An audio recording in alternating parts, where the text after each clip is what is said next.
What do you see as your ideal early winter, pre-winter, late fall kind of style of living? How do you see a moment in time where holidays are coming up, where events are happening, both familiar and unique to your particular location, and how do you examine them? This is something I want to look into a little bit and talk a little bit today. Uh, if we're talking about this, just to give you context, this is happening in November, late November of 2025. So if you're listening to this in the middle of July in 2028, it- there's your context. Anyway, after this.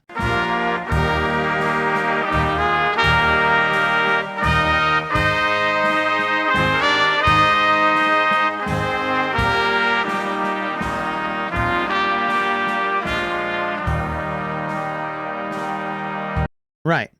So let's talk a bit about how differences in living in different parts of the world, how they will affect your point of view. Now, I want to start off by saying I've only lived in 3 countries in my life. I've been to 4 in total.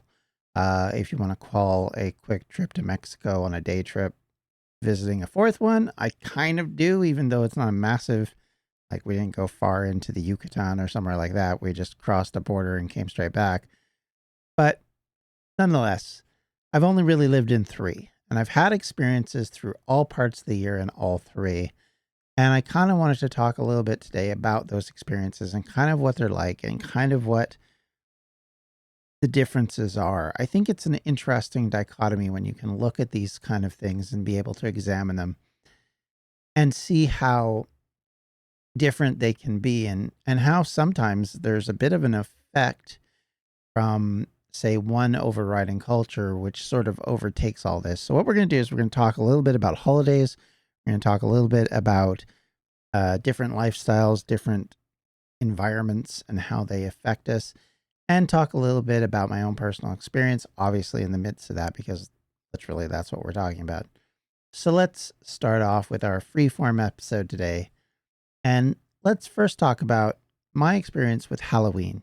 Now, growing up, we had Halloween. I lived in Canada. We did Halloween.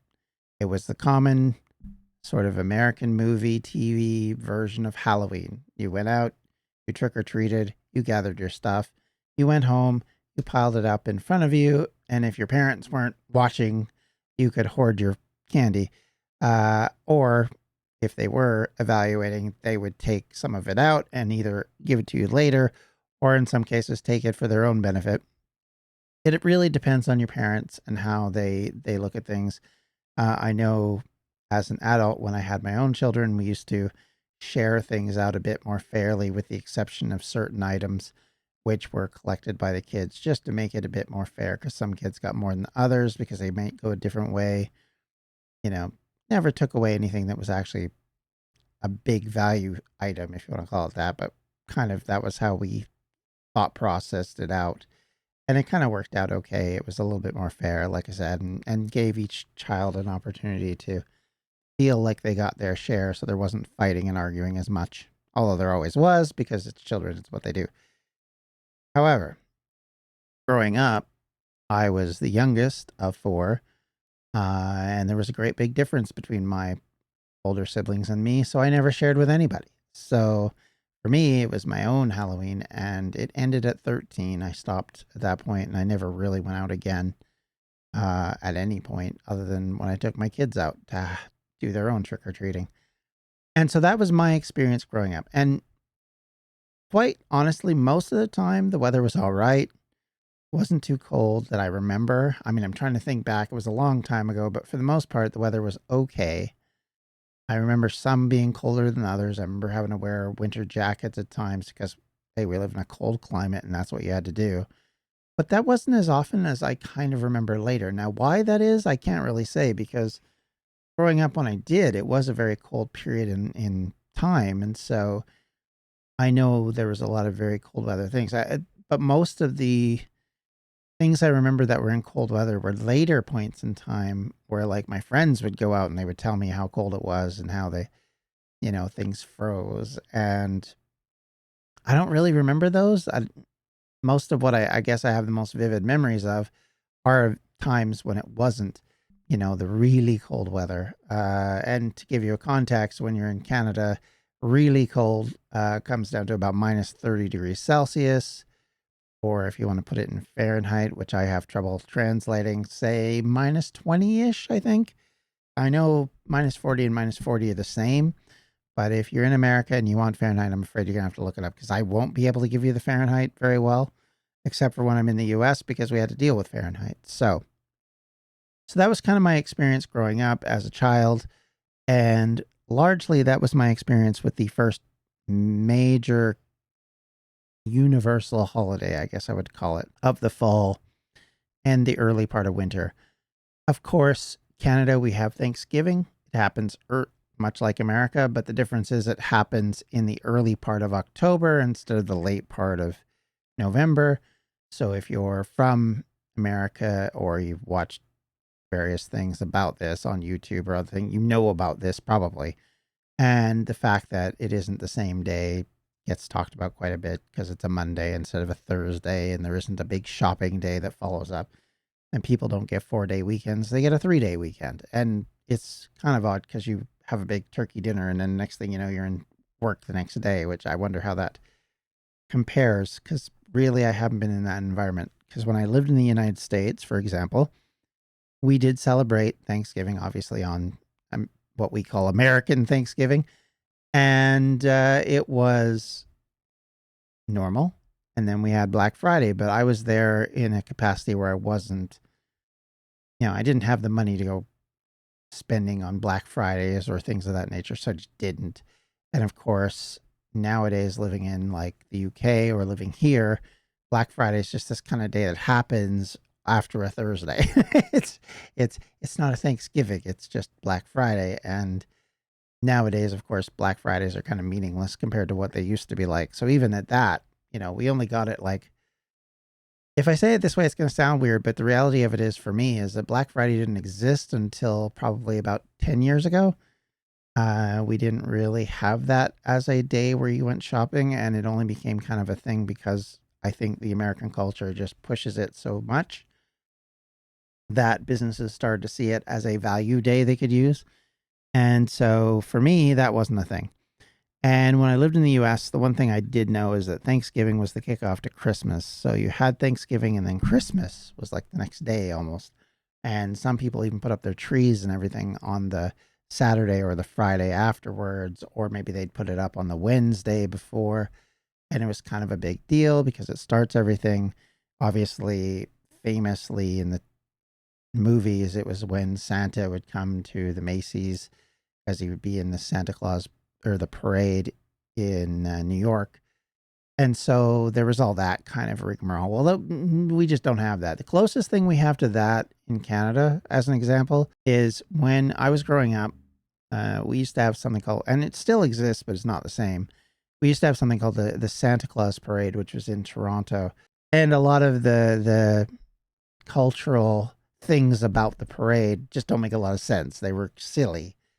Without going too far into it, one of the big things that they would have, big in quotes, something called upside down clowns, where basically there was a person in a suit, which made it look like the clown was effectively hand walking the entire route, but really it was just someone with a clown head down by below their knees, and then a suit where they had a little window that they could see out of to walk, and that was kind of a thing. For some reason at that particular parade, they had that, and it was, I guess, the equivalent, because we didn't have things like, if you think of the Macy's parade, we didn't have like balloons that had figures and things would walk. They just didn't. I don't think they had the budget for those kind of things, so they didn't really do that. They did have floats and they did do other things, but it was always much smaller. It was always much quicker, I guess I would say, and it didn't have quite the staying power as obviously as the other parades. Now, this parade happened in the early part of November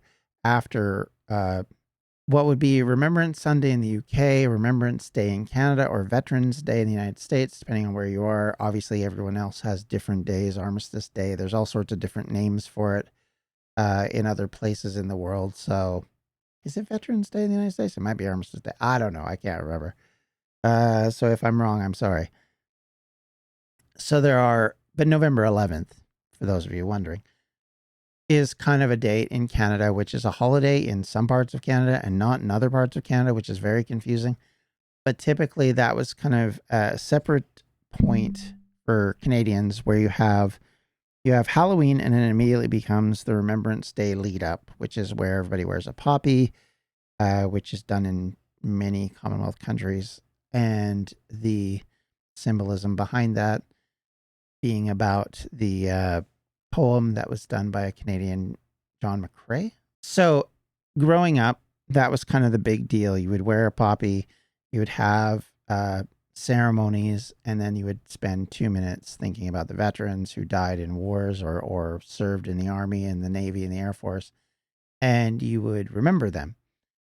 Obviously, very similar to what everyone else would do, but it happened at 11/11 on the 11th.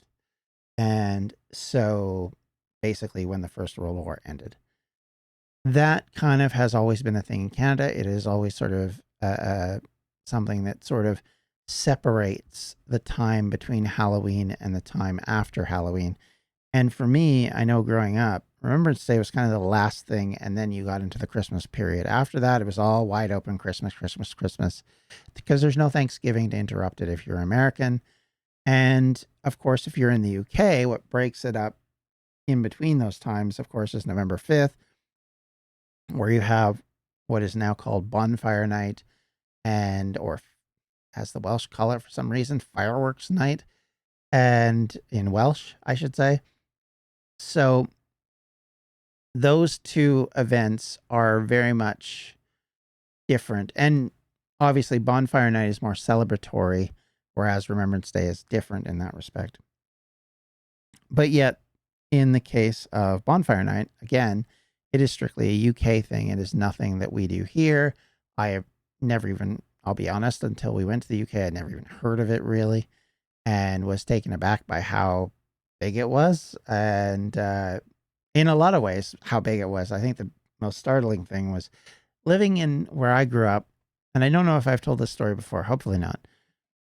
It's very much a case where my area I lived in had droughts all the time. So fireworks were banned pretty much all the time. Even bonfires could be dangerous. So there was times where you weren't even allowed to have a bonfire or a fire in your backyard, or sometimes even barbecues were sometimes outlawed depending on the situation, because there was sort of this concern that it could start a fire. And even now we get a lot of forest fires around here. So you're not going to have the same sort of mentality. So when we went to the UK, and as I'm wandering around the United Kingdom around November 5th, the first thing that stood out was the fact that people were having these bonfires in their backyard, and or back garden, if you want to say it more correctly. And we're not talking about a back garden that's an acre or a half acre or a quarter acre or whatever. It's a backyard or a back garden that's about the size of a bedroom. And they have a bonfire in the middle of it. And we're not talking a tiny little, campfire. We're talking a massive built up planks of wood level of bonfire. And it's inches away from their fencing. And I'm like, what is going on? And I'm just baffled by it. But of course, the amount of rain you get in the UK, especially at that time of year, mitigates most of that. But it did make me very nervous watching it. I was like, oh my goodness. And I don't know how there isn't more fires from it. But again, there's a lot of rain. Maybe that's what it is. And so for me, that was one thing that took a little bit of an adjustment. The other thing, of course, is in the UK, unlike here, where in the winter it is extremely cold typically. So you're not going to have people wanting to sit outside and watch fireworks a lot.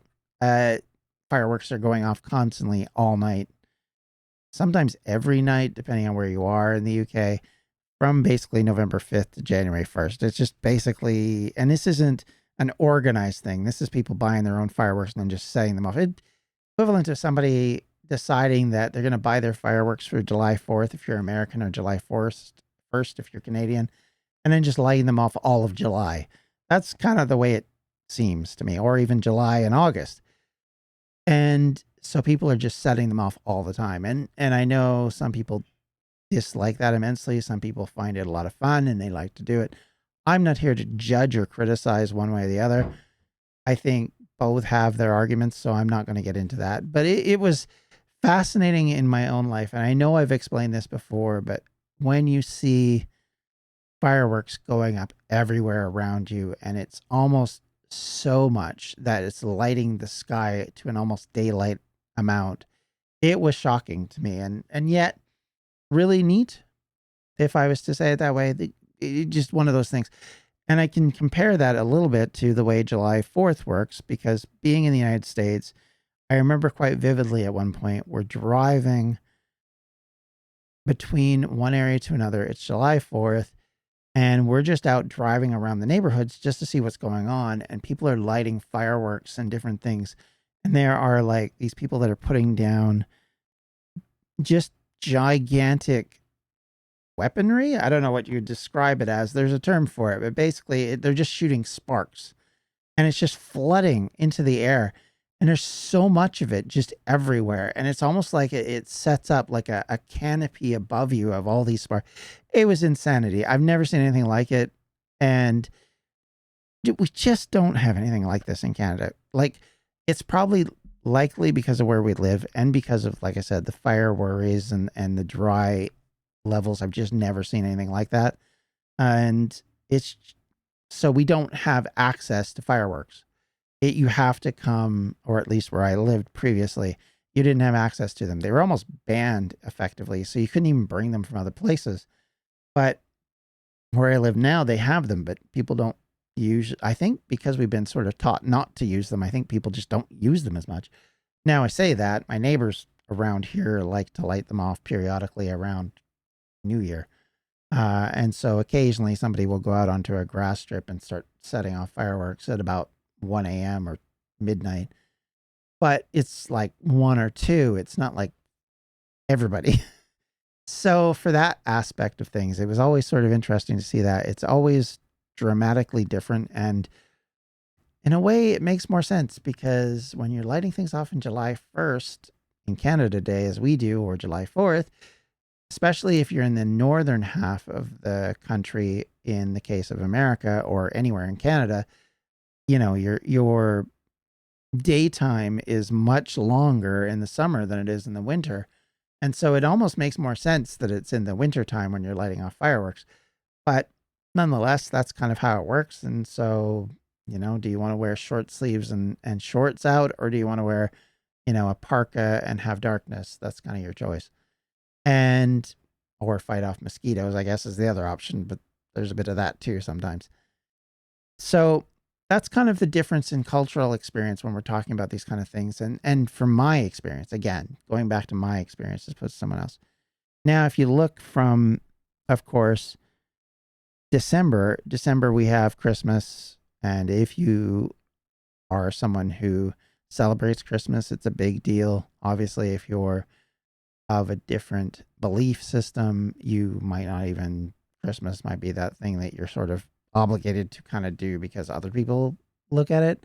I know I had a city councilor who didn't believe in Christian values and didn't have the same sort of background religiously. So they were very much, they would say Merry Christmas. They would be, you know, we would have a Christmas tree up in our area, but at the same time, we had lots of other things up that weren't Christmas related too.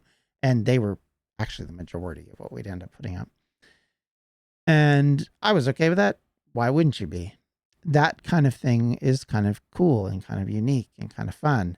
But I do know that if you're living in an environment where one particular holiday is celebrated, like, again, going back to my experience both in the UK and the USA, where holidays were different, where there was, you know, July 4th or bonfire night, you didn't just avoid them. You at least, if you didn't celebrate it, you would be around it. You would know about it. You would have some understanding of why it's the day it is. And, you know, you might participate if you have the opportunity. If somebody invites you over, you're not going to turn it down necessarily. And I kind of look at that way with Christmas because it's been so commercialized, because it's been so changed from what I think the initial idea was as a holy day. I think there's a lot less sort of bumping up against it, if I want to describe it like that. Now, I will say there are Christians who would argue that that's not the way it's supposed to be, and would counter my arguments here. But just, I think if you're dealing with it from an aspect of where you don't have that belief, that's kind of how you deal with it. It's just a day, and it's something that you can celebrate or not, and I know a lot of people who will come into, say, Canada, and suddenly their kids are saying, hey, there's this thing called Christmas, shouldn't we be doing something for Christmas? All my friends are doing something for Christmas. So, and I look at that in kind of a way now to kind of give you if you're not familiar with this kind of thing, let me put it this way then. If you're from the UK and Halloween has been a thing for most people in the UK, I would say about 25 to 30 years max. I don't know of anybody who ever told me that when they were kids, when I was in the UK, that they celebrated not Thanksgiving, Halloween. I don't know anybody who said, oh yeah, we went out trick-or-treating, we dressed up, blah, blah, blah. But when we moved there and my kids were growing up there, it was starting to become more common. It was not what it is in the United States by any means, but people were starting to do it. And it wasn't everybody, but there were people who were starting to do the whole go out, get candy, give it out to children as they come by. The children would be dressed up. And it was happening more and more as my kids got older, for sure. And I know for a fact in talking to friends that it's actually exploded over there way more than it ever did. Now, you can measure that how you want. Different neighborhoods will be different. Some will have kids like crazy. I remember somebody I talked to a few years ago saying that their neighborhood was flooded with kids in costumes collecting. And then I've talked to other people whose neighborhoods are just not there at all and have remained kind of Halloween agnostic, shall we put it. And so I think it's an interesting kind of dynamic where the culture, now this time it's a cultural event coming from somewhere else that's coming to you and you're sort of dealing with it. But it shows you how over time these kind of cultural changes can happen. And you see it in other places too. Like Japan to me is a funny example because you see how something will come to a country and it'll get its own spin. Like Christmas over there is not what it is here. Christmas Eve is a dating day. It's a day for spending time with your significant other and going out and having a romantic meal, which is so different, I can't even imagine it. And then Christmas Day, you have KFC, Kentucky Fried Chicken. Why? Because apparently that's what they do over there. And there's a big thing over there to get Kentucky Fried Chicken. People book it very similar to the UK, actually, in this respect. They'll book this meal months in advance, specifically so they can get a Kentucky Fried Chicken meal. Now, keep in mind, it's not a Kentucky Fried Chicken meal the way you would think about it if you're living in the United States or Canada. It's a different kind of meal, but nonetheless, it's still Kentucky Fried Chicken at the end of the day. So to your mind and my mind, I would assume it's a very confusing thing, but that's kind of how they've translated it. And Santa and the Colonel kind of look similar according to that mentality. So there's a bit of that idea that it's kind of it's very differently culturally used is what I'm saying to you. And it's neat in a way to see that change. So from my aspect of it, that's kind of what I would evaluate it as. It's just as a unique thing, not as a problem, not as a issue, just a unique thing that we see. And that's just a couple of examples I can give of how that sort of, you will see something go into another place and suddenly it becomes a thing and people are like, oh, wow. And everybody has their own traditional things they do. They become traditions because you decide to do it. It doesn't become tradition because somebody else did it necessarily. The way you put up your tree, the date you put up your tree, the date you take down your tree, the type of tree you get, what color is it, what style is it? Is it a live tree? Is it a not live tree? Although I would argue that's more and more becoming vogue to not get live trees because of various issues around them. At least in Canada, again, I can't say for everywhere. And we're seeing, people have different things they put outside. The like for me, I'll put up blow up things that are like Baby Yoda or Santa Claus or all these other things.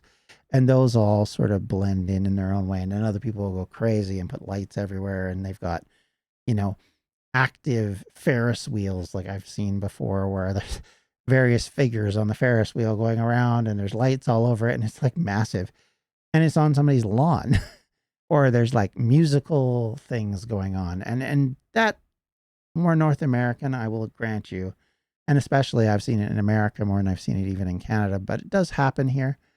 In fact, we have a street which is dedicated to this kind of stuff in our city. So, like I said, everybody has their own traditions, their own way of doing things. It's part of what humanity is. We're a bulk of traditions and ideas that people have come up with, and they start from different places, and you may not even know where they started from, but we still do them, you know? And it's interesting to see, and it's fun in its own way. And as you look at it and think about the things that you do at different holiday events, be it Christmas, be it, you know, some other holiday or holy day, and, you know, there's loads of them out there, so I'm not going to even list them all. I probably get them wrong anyway. So, and every one of them has their own kind of way of doing, and everyone has their own personal version of that.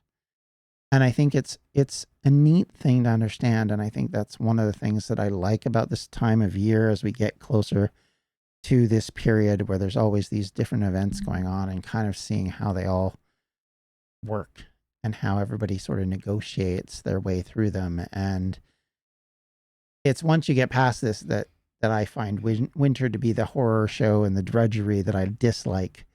But right now it's the lead up to the good side of it, so it's not so bad.